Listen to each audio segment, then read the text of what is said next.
இன்றைக்கி வெள்ளிக்கிழமை hair wash பண்ணியிருந்தேன். ஹேர் வாஷ் பண்ணதுக்கப்புறமா என்னோடய ஹேரை நான் எப்படி காய வைக்கிறேன் அப்படிங்கிறத தான் இந்த வீடியோவில் காமிச்சிருக்கேன். ஃபஸ்ட்டு ஹேர் வாஷ் பண்ணிவிட்டு வந்ததுக்கப்புறமா டவல் கழட்டிட்டு லைட்டாக தொடச்சி விட்டுட்டு ஒரு கிளச்சு மட்டும் போட்டுட்டு போயிட்டு விளக்கேற்றிட்டு அதுக்கப்புறமா சாப்பிட்டுட்டு நான் வரதுக்குள்ளே பாதி ஹேர் காஞ்சிருச்சு.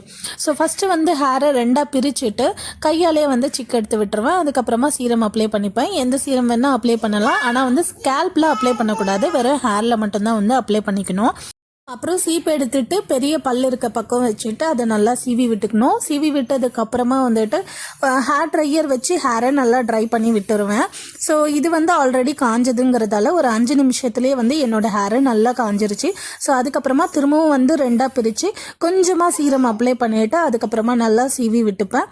ஸோ சீவந்துக்கப்புறமா ஒரு கிளச்சு போட்டு விட்டுருவேன், அவ்வளோதான். ஸோ என்னோடய ஹேரை நான் இப்படி தான் ட்ரை பண்ணுவேன்.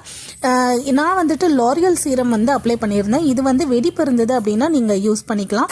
அப்படி இல்லைனா லிவான் தான் பெஸ்ட்டு. ஸோ இந்த வீடியோ பிடிச்சிருந்தது அப்படின்னா லைக் பண்ணிக்கோங்க, சப்ஸ்கிரைப் பண்ணிக்கோங்க. இன்னொரு வீடியோவில் பார்க்கலாம்.